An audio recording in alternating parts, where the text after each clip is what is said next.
Assalamualaikum warahmatullahi wabarakatuh.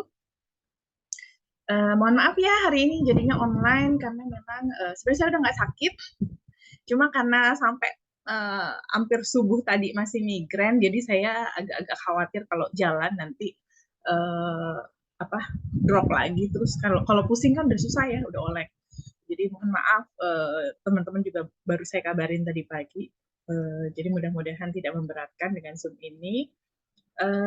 Silahkan on cam yang lagi, supaya apa teman-teman, karena pada saat kita belajar kita nyimak informasi itu, kalau kita sambil rebahan tiduran, percaya deh masuknya tuh nggak bakal 50% juga enggak, karena kita tubuh kita memerintahkan otak kita untuk istirahat. Iya dong, orang rebah itu dia ngasih sinyal, I'm resting right now ya, gitu. Jangan diapa-apain, jangan dikasih informasi, saya lagi pengen tidur, kalau ada informasi yang masuk lewat aja, gitu ya.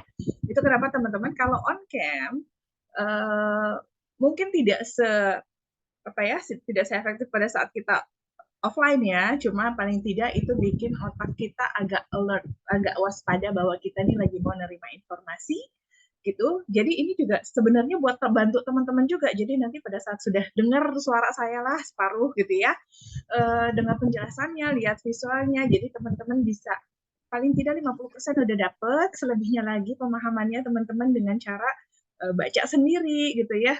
Terus kemudian cari-cari bahan lainnya sendiri di Google ataupun di YouTube dan lain sebagainya gitu ya, dengan pembelajaran mandirinya teman-teman. Jadi mohon maaf, saya mengingatkan kembali lebih baik on cam. Ya, hari ini kita masuk tentang materinya. Oh iya, kita masuk materi yang ke, ini pertemuan ke-11 ya teman-teman. Maaf, maaf. Pertemuan ke berapa sih kita nih? Bentar, saya lihat dulu di siaknya nih. Kita berarti sudah pertemuan ke-13. Oh, jadi 11 ya saya ngomong. Oke, kita pertemuan ke-13 berarti tinggal 2 pekan lagi pertemuan, teman-teman akan UAS. Nah, nanti mungkin untuk pekan depan ada 2 materi yang akan saya coba barengin gitu ya dengan aktivitas-aktivitas yang mungkin lebih beragam, supaya di pekan terakhir tuh kita sempat review ya, dan juga mungkin akan ada kuis. Jadi teman-teman silakan baca lagi bacaan-bacaannya dari awal kita setelah UTS sampai nantinya materi yang terakhir sebelum UAS. Jadi di sini mungkin saya ingetin lagi, setelah UTS itu materi kita belajar tentang uang, suku bunga dan kebijakan moneter dalam perdagangan internasional tentunya ya. Lalu ada tingkat nilai tukar dan inflasi. Kemudian kita pernah bahas juga tentang perekonomian terbuka, ya, serta penyesuaian neraca pembayaran. Lalu ada sistem keuangan internasional. Lalu yang sekarang ini, hari ini kita bahas adalah integrasi ekonomi internasional dan krisis ekonomi Indonesia. Lalu kemudian minggu depan tuh harusnya kita bahas kebijakan perdagangan internasional. Dan minggu depannya lagi hambatan perdagangan non tarif dan proteksionisme baru. Proteksionisme baru ya. Jadi teman-teman nanti bisa cari-cari bahannya nggak cuma dari buku tapi dari berbagai sumber lainnya untuk membantu pemahamannya teman-teman mengenai materi-materi ini. Jadi nanti kita akan lakukan kuis di pekan terakhir gitu ya. Mungkin dengan Google Form ya, karena saya perlu melihat teman-teman bisa menjelaskan dengan baik atau tidak, bisa menganalisa dengan baik atau tidak.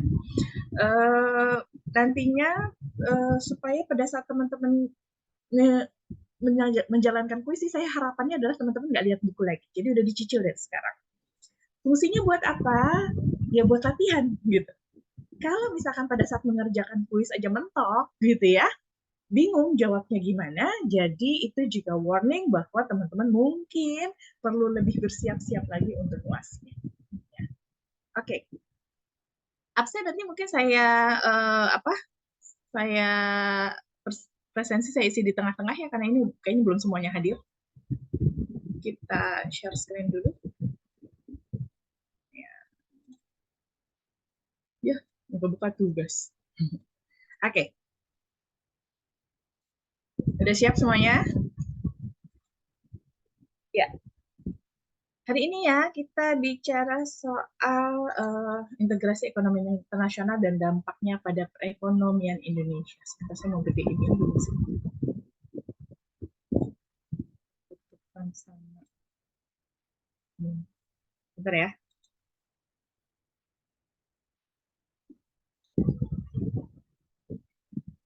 Kelihatan? tayangannya?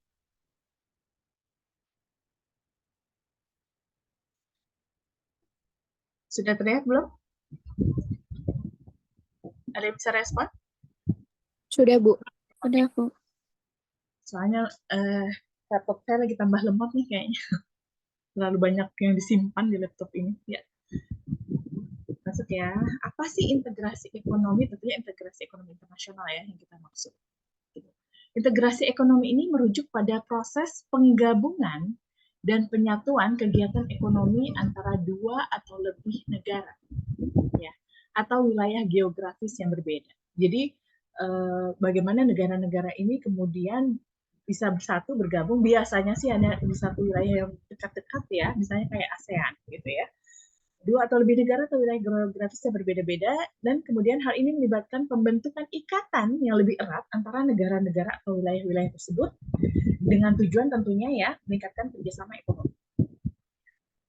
Terus kemudian untuk menghilangkan hambatan perdagangan, meningkatkan arus modalnya, gitu, investasi, lalu juga mengintensifkan aliran barang, jasa, tenaga kerja juga, dan investasi langsung ya. Lalu kemudian biasanya integrasi ekonomi ini mencakup berbagai tingkatan kerjasama nih, gitu. Mulai dari kerjasama perdagangan bebas hingga integrasinya yang lebih dalam kayak pasar tunggal ya, lalu kemudian ada serikat pabean ataupun mata uang tunggal. Contohnya kita lihat ya, di negara-negara Eropa mereka punya euro yang dipakai oleh beberapa negara di Eropa. Gitu. Kita belum ya, Indonesia masih pakai rupiah. Belum nyatu ASEAN untuk masalah mata uang. Oke, bentuk integrasi ekonominya. Yang pertama nih, bentuk-bentuk dari integrasi ekonomi ini bisa dalam bentuk area perdagangan bebas. Teman-teman kita udah bahas ini juga ya, tentang perdagangan bebas apa sih gitu ya. Ini adalah tingkat kerjasama yang paling mendasar biasanya. Contohnya di ASEAN ya, kita punya AFTA. Gitu. Jadi di mana ada di antar negara-negara ASEAN ini ada sistem perdagangan bebas yang kemudian kita jalankan, yang itu tentunya memudahkan dalam perdagangan internasional antar negara ASEAN, contohnya kayak gitu. Nah, ini sebenarnya merupakan tingkat kerjasama yang paling simpel ya, paling dasar. Gitu. Di mana negara-negara yang terlibat ini sepakat menghilangkan hambatan perdagangan, misalnya tarif dan kuota. Di sini misalnya kita lihat ada European Free Trade Association, gitu ya, atau di ASEAN kita punya AFTA. Uni Pabean yang berikutnya. Uni Pabean ini merupakan bentuk integrasi ekonomi lainnya, gitu ya, di mana Uni Pabean ini melibatkan pembentukan serikat pabean, gitu ya, yang memiliki tarif biaya masuk yang seragam, gitu, terhadap negara-negara non anggota. Selain menghapuskan hambatan perdagangan, Uni Pabean juga menetapkan tarif atau kebijakan tarif yang sama untuk barang-barang yang masuk dari negara-negara non anggota. Contohnya seperti Uni Eropa, gitu ya, mereka bikin serikat pabean. Lalu bentuk integrasi ekonomi yang lainnya ada pasar tunggal. Pasar tunggal ini menciptakan pasar yang terintegrasi, di mana barang, jasa, tenaga kerja, dan modal itu dapat bergerak secara bebas di antara negara-negara anggota. Ya, jadi selain menghapuskan hambatan perdagangan dan tarif, kita udah pernah bahas ya tentang hambatan perdagangan internasional apa saja, gitu ya. Teman-teman bisa review lagi pembelajaran sebelum-sebelumnya, gitu ya. Kemudian pasar tunggal ini juga mengharmonisasi peraturan dan standar untuk memfasilitasi mobilitas faktor-faktor produksi. Ya, Uni Eropa ini juga termasuk yang memiliki pasar tunggal. Contohnya ya. Lalu kemudian ada serikat moneter. Kalau serikat moneter ini dia melibatkan penggunaan mata uang tunggal di antara negara-negara anggota. Negara-negara yang terlibat dalam serikat moneter ini menyerahkan kewenangan kebijakan moneter mereka ini kepada entitas tunggal seperti bank sentral bersama. Contoh serikat moneter, contohnya ada Uni Moneter Eropa, ada UM, ya, yang kemudian kita kenal ya bagaimana kemudian Eropa menggunakan euro. Sebentar, saya mute dulu ya, yang keresek-keresek. Oke.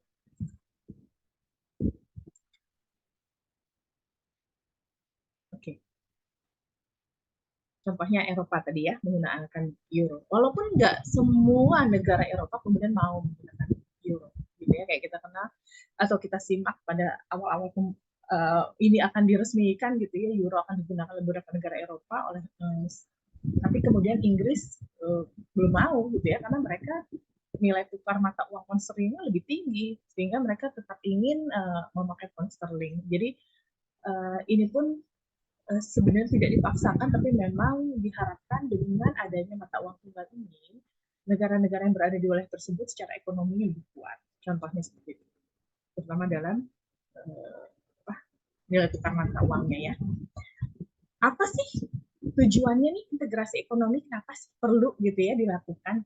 Biarin aja lah negara-negara ngatur sendiri ya ekonominya, kenapa harus diintegrasikan sih? Nah, ada beberapa hal sebenarnya yang menjadi tujuannya. Yang pertama jelas untuk peningkatan perdagangan gitu ya, dengan memudahkan, contohnya dengan pasar bebas, tentunya akan terjadi peningkatan perdagangan terutama antar negara anggota dari negara-negara yang kemudian bersatu dalam integrasi ekonomi ini gitu ya. Kemudian ada akses pasar yang lebih besar. Dan tentunya juga untuk penciptaan lapangan kerja. Karena diharapkan perekonomian, kemudian produksi dari tiap negara itu semakin meningkat, lalu kemudian juga bisa dengan cara pertukaran tenaga kerja ya, dalam arti kata kita bisa nih kerja di negara dan lebih mudah gitu ya untuk bekerja di negara-negara lain yang berada dalam satu kerjasama yang sama gitu. Lalu kemudian ada peningkatan efisiensi ekonomi tentunya, dan ada stabilitas dari makroekonomi ya.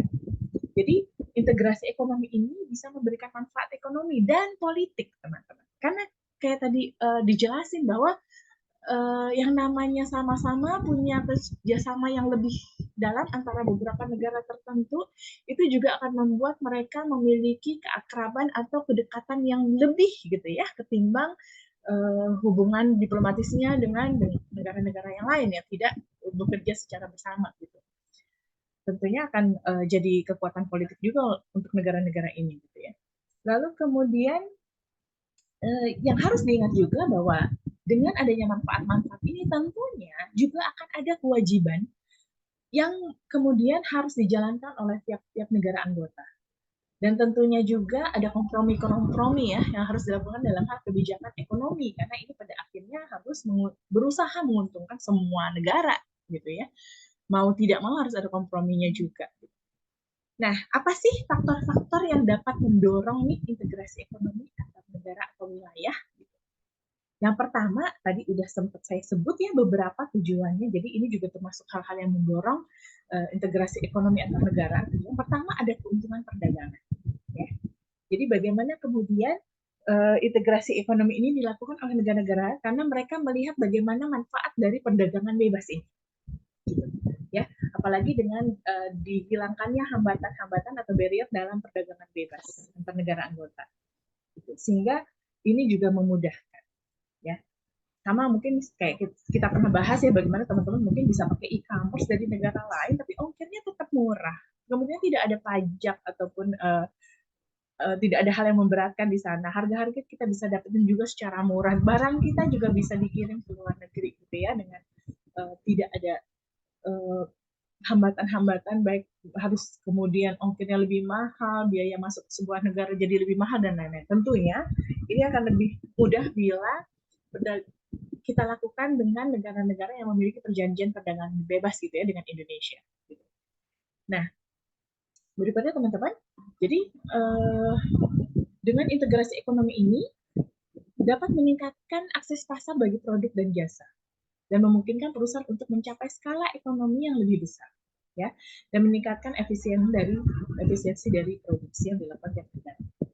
Dan dengan mengurangi hambatan-hambatan seperti tadi ya, ada tarif, ada kuota dan regulasi yang lainnya gitu yang sangat ketat gitu. Pada akhirnya kalau ini sudah diminimalisir atau dihilangkan gitu ya, negara-negara akhirnya bisa mencapai lingkungan yang lebih menguntungkan untuk perdagangan dan pastinya juga untuk investasi ya. Terus berikutnya, faktor berikutnya yang mendorong adalah adanya peningkatan investasi asing secara langsung. Ya, jadi dengan adanya integrasi ekonomi ini bisa mendorong aliran modal yang lebih besar antar negara.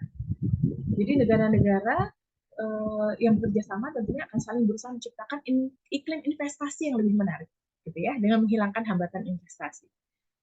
terus kemudian juga memberikan insentif pajak, gitu. Lalu kemudian menyediakan perlindungan hukum yang kuat bagi investor asing. Ya, sempat ya Tesla mau invest di sini ya, tapi kita kan tidak terlepas dari ini memang tidak ada integrasi ekonomi misalnya dalam hal itu, tapi memang masih ada beberapa hambatan yang akhirnya ada juga perusahaan-perusahaan besar dari luar yang tidak jadi berinvestasi di Indonesia karena adanya hambatan-hambatan dan aturan-aturan yang mungkin atau kondisi-kondisi di negara kita yang sebenarnya masih belum menguntungkan untuk investor gitu. Dan ini juga merupakan hal-hal yang harus kita perbaiki terus ke depannya. Ya, apalagi dengan Indonesia jumlah masyarakatnya, jumlah warganya ini luar biasa banyaknya gitu ya. Tentunya kita perlu adanya investasi nggak cuma yang dari dalam tapi dari luar negeri supaya membangkitkan perekonomian negara kita juga ya untuk membuat apa kan banyak perusahaan, banyak lapangan kerja, kita berusaha agar tidak banyak pengangguran di negara kita. Ya. Atau memang ya kita memberikan modal juga gitu ya, skill dan keterampilan supaya warga Indonesia juga bisa menjadi tenaga yang ahli bisa bekerja di luar. Balik lagi tentang investasi asing yang langsung ya.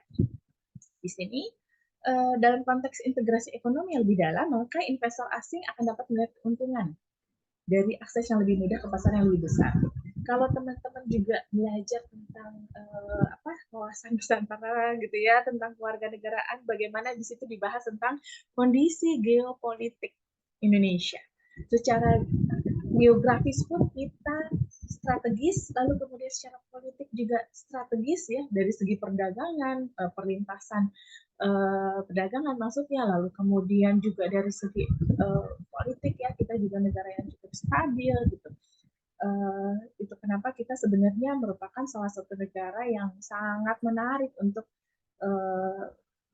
mendatangkan investor dari luar gitu ya. Tinggal kita terus mereview gitu ya apa saja yang sebenarnya masih menjadi hambatan sehingga investor asing masih ada yang lebih tertarik kepada negara-negara tetangga kita, contohnya Thailand gitu ya.